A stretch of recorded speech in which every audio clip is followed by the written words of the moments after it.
Okay. Hola, mis amores. Welcome to today's episode of Tea Time with Nori.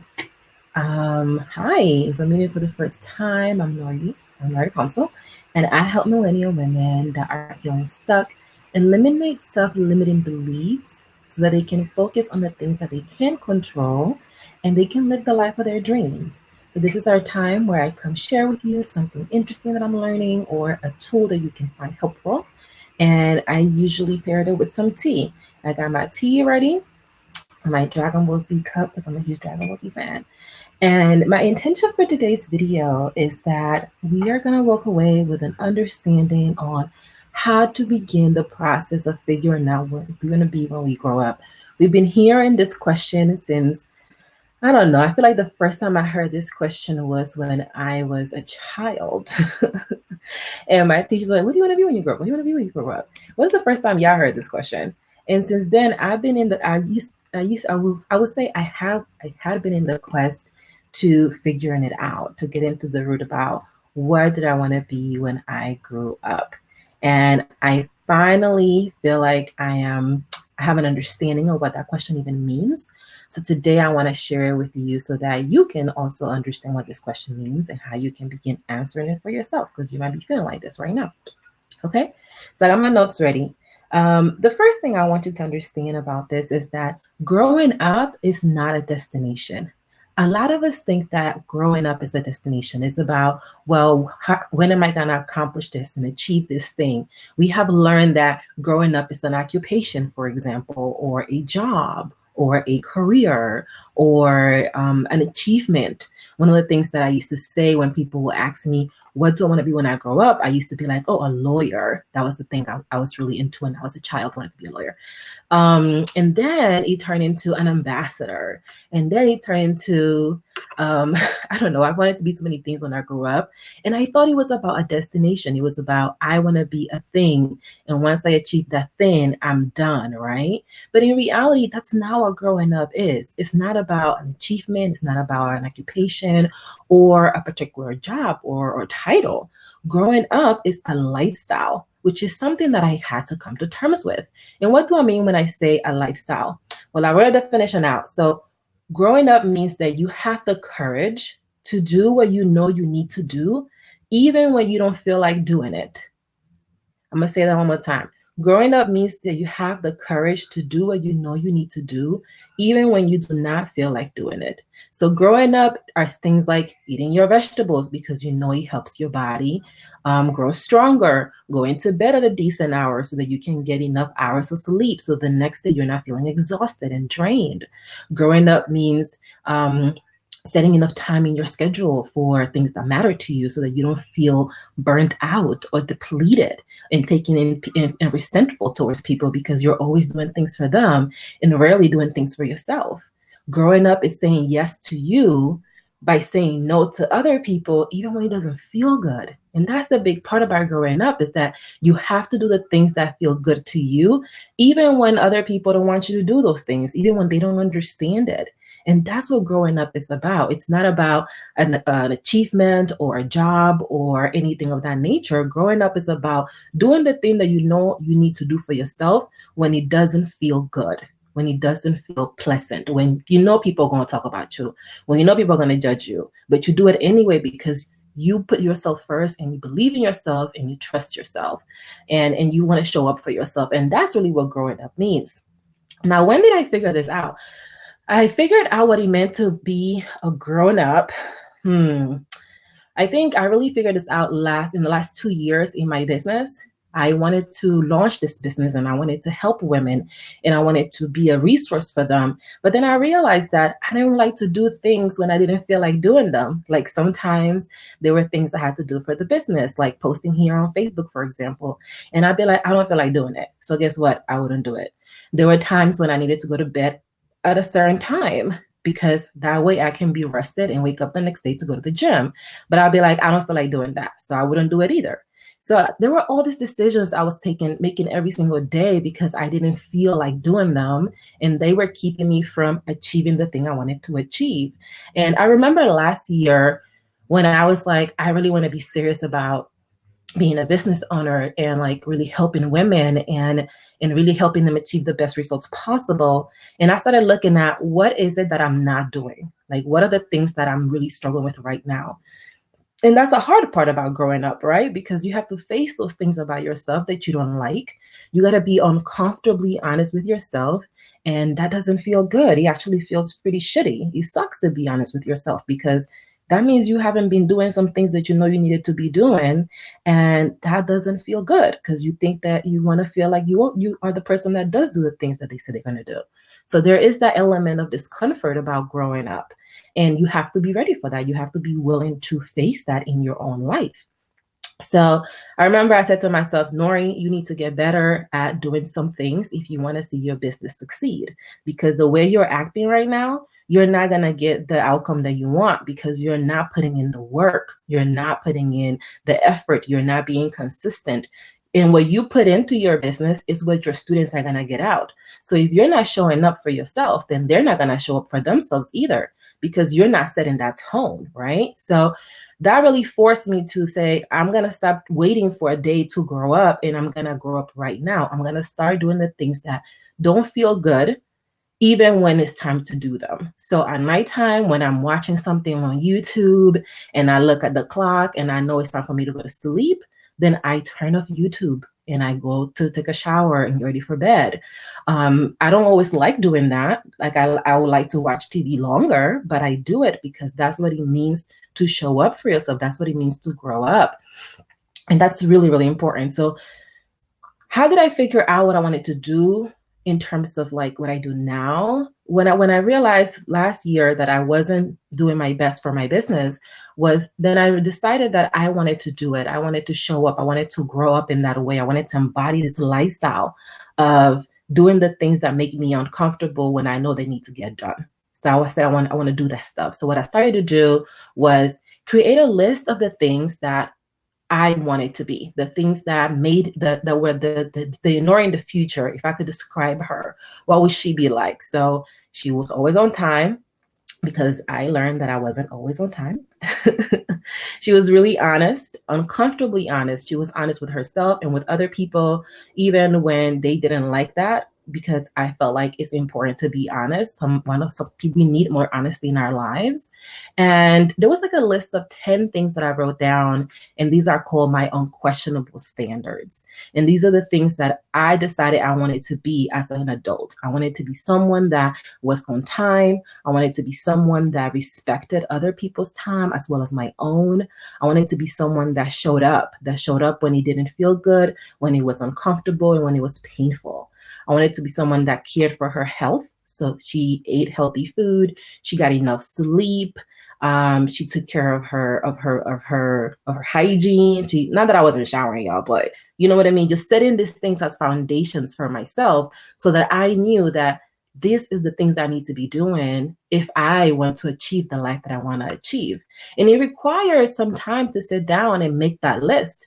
But after I make that list of my 10 unquestionable standards, those are things that I lean into right now. And I learned that last year, and I've been practicing it since last year.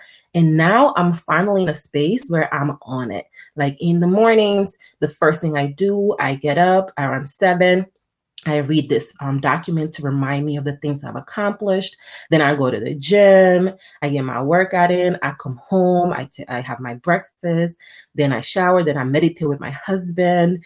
I wasn't doing that stuff before. I wasn't doing none of that stuff before because I was too busy being like, I want to sleep in today.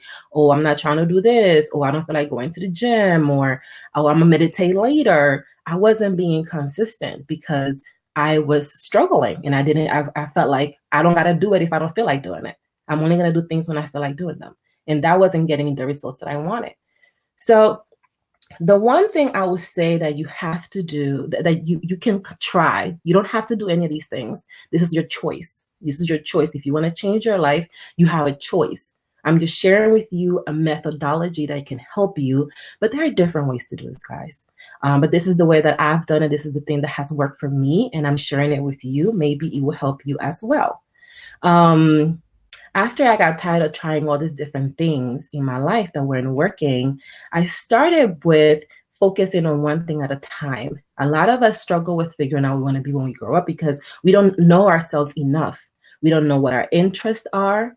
We don't know what really ignites our passion. We don't know what the things that we really rather be doing. We always feel like we need to be doing something for other people. And when you feel like you always need to be doing things for other people, you have a really hard time getting clear on what is that you need to do. It's almost like that you want to do. It's almost like your interests are in a closet hidden behind a bunch of boxes. And you have to go into that closet and move all these boxes so that you can find the thing that you really do want to do for yourself. And that's the beginning of this process. And it starts with removing one thing at a time and starting with the things that really give you joy and that feed your spirit, the things that help you, that make you happy. And you want to focus on one thing at a time. If you find that you love to work with kids, then maybe you want to think about volunteering with kids, right? If you find that, you really enjoy spending time with family, then maybe think about how you can incorporate that into your life. Remember that what you want to be when you grow up is not one thing. You can want to be a bunch of different things. You don't have to pick one thing. A lot of us think that we're supposed to just pick one thing and be that one thing for the rest of our lives, but that's not the case. You can be as many things as you want, but you got to start with one at a time so that you can determine whether you do like that thing or not. And that was the big thing for my entire process, was trying different things and then deciding, no, I don't want to be someone that picks one thing. I want to be someone that has a lifestyle and focuses on doing the thing that she needs to do, even when it doesn't feel comfortable. Now, why is this better? My life is completely better now because I do this, and I'm someone that hates routines, hates mundane things. I think about routines as boring. That's the way I used to think about it. And I had to really change my mindset around that because routines are not boring. And you're already in a routine. If you're the person that doesn't like routines, guess what? Your routine is not like a routine. So you are already in a routine. And that routine is not helping you accomplish the things you want to accomplish. So I had to really be in a space to understand, like, even if I don't like the idea of a routine, I'm already in a routine. So I'm better off creating a routine that helps me achieve my goals than to be stuck in a routine that doesn't achieve my goals because I'm too busy now wanting to do the work that needs to be done because I don't feel like it. So there are 3 reasons why this has been incredibly helpful to me. It has improved my life drastically. And that is, number 1, because I am taking action. Every single day, I'm doing at least one thing that helps me achieve the goals that I want, that help me manifest the life that I've been dreaming about, that I'm currently living right now. And when I do that, I don't feel lazy. How many of us feel lazy? A lot of us feel lazy because we feel like we're not working hard enough. We're not putting enough hours. We're not doing this. We're not doing that. But the reason why we feel lazy is because we're not taking action. We're not being proactive. And that pushes us to feel like we're being lazy. But because I know I'm taking action, I know I'm not lazy. I know that I'm good. I'm putting in the amount of hours I need to put in, and that feels good. The second thing is consistency. Since I take action, I'm much better now by being consistent because I'm not focused on growing up as a destination. I'm focused in growing up as in I do the thing I need to do even when it doesn't feel comfortable or when I don't feel like doing it. And because I do that, I'm much more consistent. When I hear the voices in the head being like, nah, don't do that, don't go to the gym, I don't even hear them anymore because I'm already moving. By the time those voices come out my mind, I'm already on the way to the gym. And that's what consistency is when you are able to bypass those voices in your head and get yourself to take the action. And that's what I've been able to do. And now what happens when you are consistent, your confidence increases, like your self-esteem. Your girl feels good, let me tell you that. And why do we feel, why does the confidence do that? Well, because when you're consistent, 1, you don't feel like you're suffering from imposter syndrome, right? You don't feel like you don't deserve what you have. You know you deserve what you have because you've been doing the work. And when you put in the work, you don't feel like someone else deserves something that you have or that you don't deserve what you have. You feel very deserving because you've been putting in the blood, sweat, and tears into what you're doing. And you feel consistent because consistency to me has 2 parts. One part is preparation. So if you are taking action, confidence. Confidence has 2 parts. One part is preparation. So if you are taking action, then your confidence already feels good. You feel confident because you are prepared. If you think about the last time you did something, like when you went riding a bike or something, you feel confident in your ability to ride a bike because you've done it before. You know how to do it. You're prepared for it. Then the second part is progress. So part of the second part of confidence is believing in yourself. And when you take action, you are able to believe in yourself because you see the progress. It's easier to feel like, oh, I'm losing this weight. Let's use the weight loss as an example because it's such a like clear example. If you keep on going to the gym and you're not seeing any progress, you won't start feeling like, is this really helping? Should I really be coming to this gym? This is a waste of my time. But if you go to the gym and you eat your food healthy and you get sleep and you drink water, and now you're seeing your body slim and trim, you're getting into your jeans, you're feeling good, you got the energy, you waking up without the alarm, then now you're feeling like, oh, this gym shit is working. This is legit. Like, I got to keep doing this. Well, that is the same way that it works when achieving your goals and deciding to change your lifestyle.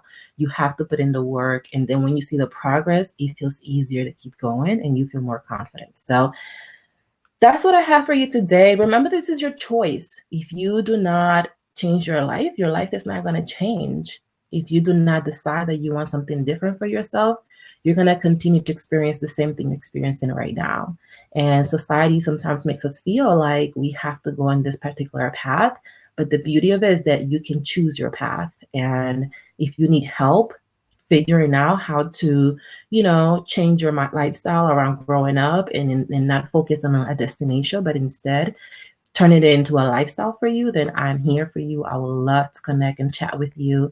You can click the link in the comments below or head to iamhealthyfit.com/schedule and let's chat. I'm here to support you and I want to see you win. And I know that you can do this because I've been able to do it. And because I've been able to do it, I know it's a lot of freaking work. Like figuring these things out is not easy. It's simple, but it's not easy. And it does require that you show up for yourself in a different way. And it's not an easy thing. It does take work. It does take effort. It doesn't always feel good, but that's what growing up is. It's not a destination. It is the ability to do the thing that you know needs to be done, even when you don't feel like doing it. All right. So thank you for joining me today. I will see you in the next video. Thank you for sharing your questions with me via comments or DMs. And I look forward to addressing more on them every single day. All right. Love you guys. Take care.